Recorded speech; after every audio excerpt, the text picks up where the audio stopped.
அஸ்ஸலாமு அலைக்கும் ரஹமத்துல்லாஹி பரக்கத்து. அன்பார்ந்த தோழர்களே, பார்வையாளர்களே, நான் இப்போ உங்களுக்கு ஒரு அருமையான வீடியோ போட போகிறேன். அது கிட்டத்தட்ட ஒரு 10 நிமிஷம் ஓடும். அந்த 10 நிமிஷமும் நீங்கள் பார்த்தீங்கன்னா தான் உங்களுக்கு அந்த வீடியோவில் அர்த்தம் புரியும். ஏன் இப்போ நான் பாட்டு வீடியோ போடுறதில்ல, நான் திருந்தினதுக்கு என்ன காரணம்?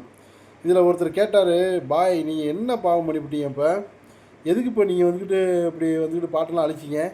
நீ என்னை கொலை குற்றமாக பண்ணிட்டீங்க, இது ஊர் உலகத்தில் இல்லாததா அப்படின்னு கேட்குறாரு. இப்போ அவருக்கு நான் எவ்வளோ சொல்லியும் புரியலை.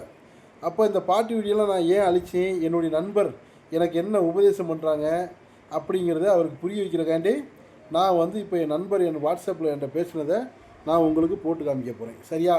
கொஞ்சம் முழுசாக பாருங்கள். கடைசியில் ஒரு பாட்டி பேசுவாங்க. அந்த பாட்டி பேசுகிறது பெரிய பொக்கிஷமான செய்தி இருக்குது. அது மிகப்பெரிய பொக்கிஷமான செய்தி, அருமையாக பேசியிருக்காங்க. நீங்கள் இதை பாருங்கள் தயவு செய்து. சரியா?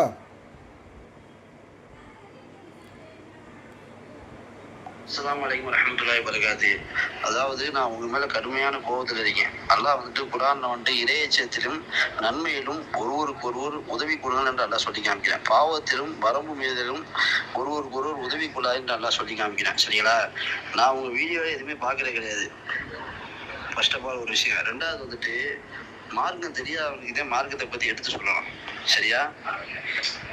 ஆனா எல்லாம் தெரிஞ்சுக்கிட்டு ஷைத்தானிய வழியில போய் விளையினீங்க பார்த்தீங்களா, இது ரொம்ப ரொம்ப வேதனையான ஒரு விஷயமா இருக்கு. இவ்வளவு நாள் நான் பொறுமையா தெரிஞ்சேன். சரி, பாக்குறப்ப சலாம் சொல்லி பேசுவோம் அப்படின்னு சொல்லிட்டு. ஆனா இப்ப ரொம்ப ஓவரா எல்லாம் மீறி போறீங்க. ஒரு மார்க்க விஷயம் ஊர்ல நடந்திருக்கு, பெருநாள் தொழுகை, அதுல எல்லா மக்களும் இருக்காங்க. சரிங்களா? ஜமாத் தலைவர் மோகன், நம்ம நெருங்கிய நண்பர் உமர் இருக்காரு, எல்லாருமே இருக்காங்க. இத ஒரு சினிமா போட்டோட எடிட் பண்ணி நீங்க போட்டு பொதுத்தளத்துல போறீங்க அப்படின்னா இது எவ்வளவு பெரிய பாவமான ஒரு செயல். இது உங்க உள்ள உறுத்தலையா? இது ரொம்ப எல்லை மீறி நீங்க போறீங்க. அல்லாஹ் பாதுகாக்கணும். நரகத்துல இருந்து பாதுகாக்கிறது ஒவ்வொரு குடும்பத்தையும் அல்லாஹ் பாதுகாக்க சொல்றான். குடும்பம், சரிங்களா? அல்லாஹ் குர்ஆன்ல சொல்லி காமிக்கிறேன். அவரவர் குடும்பத்தை நரகத்திலிருந்து பாதுகாத்துக் கொள்ளுங்கள் அல்லாஹ் சொல்லி காமிக்கிறேன். சரியா? குர்ஆன்ல அல்லாஹ் சொல்லி காமிக்கிறேன். உங்களுக்கு தெரியும் அந்த வசனம் கூட. யா அய்யுஹல்லதீன ஆமனூ கூ அன்ஃபுஸக்கும் வஅஹ்லீக்கும் நாரா வகூதுஹா அன்னாஸ் வல் ஹிஜாரா. சரியா? உங்களையும் உங்கள் குடும்பத்தாரையும் நரக நெருப்பிலிருந்து பாதுகாத்துக் கொள்ளுங்கன்ற. அந்த நரக நெருப்பு என்பது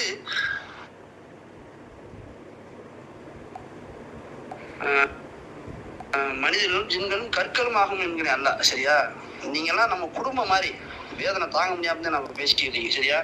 சினிமா என்பதே ஹராமான ஒரு விஷயம். அதை போய்கிட்டு பாட்டை போட்டுக்கிட்டு அதுக்கு நடிச்சுக்கிட்டு இது என்ன அர்த்தம்? நேரடியா பேசினா பயங்கர கோவம் வரும், பயங்கரமா பேசுவேன் நான். சரிங்களா? இதோட நிப்பாட்டிட்டு தௌபா செஞ்சு மீண்டும் போயிடுங்க. நாளைக்கு மார்க்கத்தை எப்படி உங்களோட சேர்ந்து எடுத்து சொல்ல முடியும்? இதுல இன்னொரு கேள்வி வரேன். யாருமே பாவம் செய்யாதவங்க இல்ல இந்த உலகத்துல. அது தனிப்பட்ட முறையில. ஓகேவா? இப்ப நானு, உமரு, அப்தாரு எல்லாருமே ஏதாவது ஒரு பாவத்துல இருப்பான், இல்லைன்னு நம்ம மறுக்கல. ஆனா அதே சமயத்துல பொதுத்தளம்னு வரும்பொழுது நீ மக்கள்கிட்ட போய் அடுத்து மார்க்கத்தை சொல்லணும். எப்படி சொல்லுவீங்க நீங்க? இதெல்லாம் உங்களுக்கு ரிக்கார்டு. நாளைக்கு போய் நீங்க மனம் திருந்தி தௌபா செஞ்சுட்டு ஜிம்மாவில பயான் பேசுறேன், மார்க்கத்தை எடுத்து சொல்லினா யாரு ஒத்துக்குவா? யாரு கேட்பா? இல்ல நாளைக்கு நாங்களே சிறுவடிக்கு வர்றோம், வாங்க போய் 4 பேர்த்த போய் சந்திச்சுட்டு வரோம், ஒரு குழுதாவா போவோம் அப்படின்னு 4 வீட்டுக்கு உங்களை கூட்டிட்டு எப்படி போக முடியும்? உங்க பேச்சுக்கு என்ன மரியாதை இருக்கான்? செய்யவே முடியாது. நீங்க திருந்தினாலும் கூட செய்ய முடியாது. வீடியோக்கள்லாம் அஸ்ஸலாமு அலைக்கும். மீண்டும் ஒரு விஷயத்தை ஞாபகப்படுத்துறேன். நேற்று ஜிம்மாவுக்கு கிளம்ப போற டயத்துல ஒரு சினிமா பாட்டை போட்டு விட்டு அதுக்கு ஒரு நடிப்பு நடிச்சு போட்டு விடுறீங்க. அதை ஒருத்தன் பாக்குறேன், அந்த பாட்டை ஒருத்தன் பாடுறேன். அந்த தீமைக்கு நீங்க ஆளாகணும்ல. இதே ஒரு ஹதீஸை போடுறீங்க, ஒரு குர்ஆன் வசனத்தை போடுறீங்க, அதுல ஒருத்தன் அந்த ஹதீஸை ஃபாலோ பண்ணாலும் அந்த நன்மை உங்களுக்கு போய் சேரும்ல. பாவத்தை செஞ்சாலும் அந்த பாவம் உங்களுக்கு போய் சேரும், நன்மையை செஞ்சாலும் அந்த பாவம் உங்களுக்கு போய் சேரும். எதுவும் அணுவளவும் குறைக்கப்படாது. ஜிம்மா அன்னைக்கு வெள்ளிக்கிழமை, நேரத்தெல்லாம் உங்க மேல ரத்த கொதி போற அளவு கோவம் வந்துச்சு எனக்கு. நண்பரே, அல்லாவுக்காக நான் சொல்றேன், அல்லாவுக்காக கேளுங்க. இதை விட்டு வெளியே வாங்க. ஓகேவா? நீங்க மிகப்பெரிய தப்பு பண்ணிட்டீங்க. இதை மாத்துறது பெரிய சிரமம். நான் மறுபடியும் சொல்றேன், இந்த உலகத்துல பாவம் செய்யாதவன் தப்பு செய்யாத எவனுமே கிடையாது. குல்லு பனி ஆதம ஹத்தா துன்ஃபிகு. ஆதமுடைய அனைத்து மக்களும் பாவம் செய்யக்கூடியவர் தான். ஓகேவா? அதே சமயத்தில் அல்லாஹ்வும் வந்துட்டு இணை வைப்பை தவிர அனைத்து பாவங்களையும் மன்னிக்கக்கூடிய பேர் ஆற்றலுடையவன், பேர் இரக்கமுள்ளவனாக தான் இருக்கேன். அதுலேயும் மாற்றுக்கிறதுக்கு வேலை இல்லை. அதே சமயத்தில் ஒரு தவறை திரும்ப திரும்ப தௌபா பண்ணிட்டு தப்ப திரும்ப திரும்ப மன்னிப்பு கேட்டு செஞ்சுக்கிட்டே இருந்தோம்னா அவன் வந்து அடி முட்டான்ற சொல்லியிருக்காங்க. சரிங்களா? அதனால இதுல இருந்து வெளியே வாங்க. நீங்க மிகப்பெரிய ஒரு தவறின் பக்கம் போயிட்டு இருக்கீங்க. ஓகேவா? நாளைக்கு நம்முடைய இலக்கு வேற, இது இல்லை. உங்களுக்கு அல்லாஹ் செஞ்ச அருள் கூட சிந்திச்சு பாருங்க. ஓகேவா? நாங்களாவது ஆம்பளை பிள்ளைய வச்சுங்க, நானும் உமரு அப்தாரு. இப்போ உள்ள காலகட்டங்களில் ஆம்பளை பிள்ளைக்கு வீடு கட்டணும், கல்வியை கொடுக்கணும், அதுக்கே மிகப்பெரிய ஒரு செலவு இருக்குது. நீங்கள் பெண் பிள்ளைகளை எல்லாம் அவனுக்கு கொடுத்தேன், நற்செய்திகளாக எல்லாம் கொடுத்தேன். அது அல்லாவுடைய அருளால் அதை வந்துட்டு இலகுவான முறையில் அதை வந்துட்டு எல்லாத்தையும் லேசாக்கி திருமணமாக்கி வச்சுட்டேன். அப்போ இனிமேல் நீ அல்லாவுக்கு நன்றி செலுத்தி அல்லாவுக்காக வேண்டி என்ன செய்யணும்? தாவா பண்ணணும், அல்லாவுடைய மார்க்கத்தை வளர்க்குறதுக்கு போராடணும், அதுக்கு தகுந்த மாதிரி உங்களுடைய முயற்சிகளை கையாளணும். அதை விட்டுட்டு எல்லா உதவியும் அல்லாஹ் செஞ்சு முடிச்சதுக்கப்புறம் மறுபடியும் சைத்தானுடைய பாதையில் நீங்கள் போனீங்கன்னா இது என்ன நியாயம்? யோசிச்சு பாருங்க. எதுவும் அல்லாஹ் குரானில் சொல்லி காமிங்க, மனுஷன் வந்து எனக்கு இதை செய்கிறா அல்ல, நான் அவனுக்கு நன்றி விசுவாசமாக நடந்துக்குவேன்னு சொல்லுவேன், நான் ஒரு உதவி செஞ்சிருவேன், அதுக்கப்புறம் அவன் நன்றி மறந்து போயிடுவேன் அப்படின்னு சொல்லி அல்லாஹ்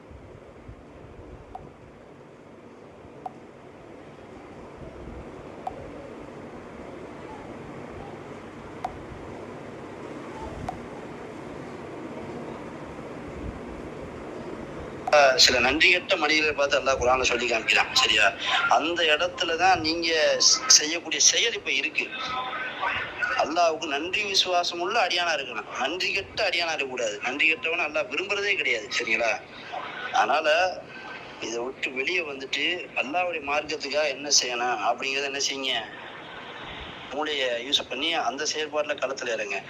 அதில் 2 பேர் அந்த ஹதீஸை படித்து நீங்கள் சொல்லக்கூடிய விஷயத்த, மார்க்கத்தை எடுத்து சொல்லக்கூடிய விஷயத்த ஒரு ஆள் அதில் ஃபாலோ பண்ணாலும் அவன் எங்கேயோ இருந்து அந்த நன்மை செஞ்சால் அந்த நன்மை அவனுக்கு வரும்.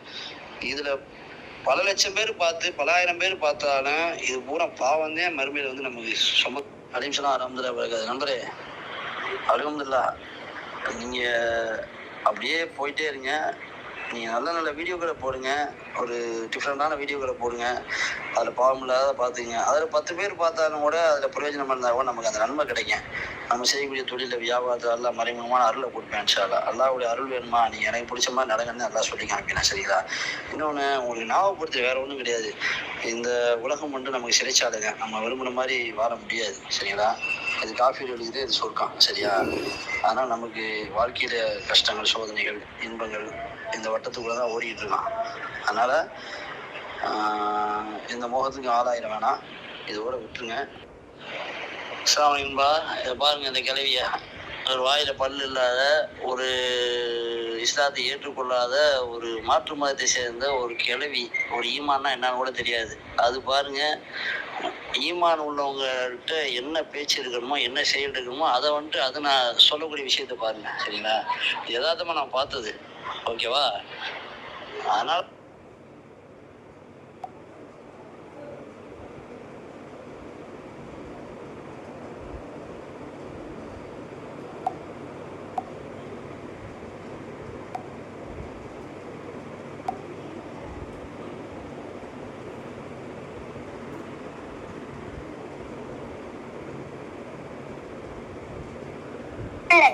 எதையாவது பண்ணி எப்படியாவது முன்னேறிடணும் அப்படின்னு நினைக்க கூடாது. அப்படி நினைச்சா ஏதாவது சிக்கல்ல மாட்டிக்கிடுவோம். கடவுள் உங்களை ஏற்ற வேலையில உயர்த்த வருங்க. சில பேரு எப்படியாவது காசு பணத்தை சம்பாதிச்சிடணும், அப்பதான் வயசான காலத்துல நிம்மதியா உட்கார்ந்து சாப்பிடலாம்னு நினைப்பாங்க.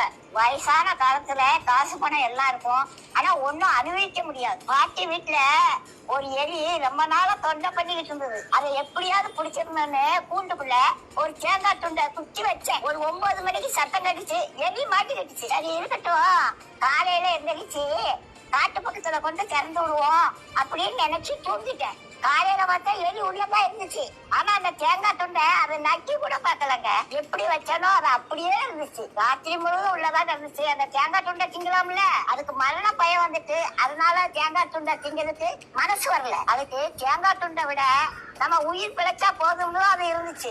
அதே மாதிரிதாங்க காசு பணத்தை சேர்த்து வச்சவங்க கடைசி காலத்துல ஒன்னே அனுபவிக்க மாட்டாங்க. லெட்ட பார்த்த உடனே வாயில எச்சி ஓடும். ஆனா டாக்டர் சொன்னது ஞாபகத்துக்கு வரும், லெட்டை தின்றாத சுவர் ஏறி போயிரும் அப்படின்னு சொல்லியிருக்காங்க. ஆசைப்பட்ட ஒரு லெட்டை திங்க முடியல, காசு பணம் இருந்து என்ன செய்ய? கடவுளோட ஆசீர்வாதம் இருந்துச்சுன்னா கடைசி வரைக்கும் நல்லா சாப்பிடலாங்க. நாளைய தினத்தை குறிச்சு கவலைப்படாதீங்க. அந்தந்த நாளைக்கு அந்தந்த நாளோட பாருங்க. இன்னைக்கு சாப்பாடு கொடுத்த கடவுள் நாளைக்கு சாப்பாடு கொடுப்பாரு. நீதி நேர்மை உண்மை உத்தமமா மட்டும் வாழுங்க. கடவுள் ஒரு நாளும் உங்களுக்கு ஒரு குறையும் வைக்க மாட்டாங்க. நம்ம எப்படி சம்பாதிக்கோங்கிறத கடவுள் பார்த்துக்கிட்டே இருக்காருங்க.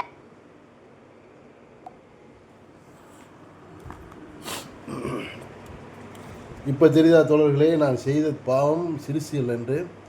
பெருசாக தெரியுதா? அதனால் நான் போட்ட வீடியோக்கெல்லாம் அழிச்சிட்டேன். இனிமேல் நல்ல வீடியோக்கள் தான் போடுவேன். தோழர்களே, நண்பர்களே, உங்களுக்கு வந்து இது சரியான சின்ன பாவமாக தான் தெரியும், பாவமுனே தெரியாது. ஆனால் எங்களை மாதிரி நபர்களுக்கு இது பெரிய பாவம்.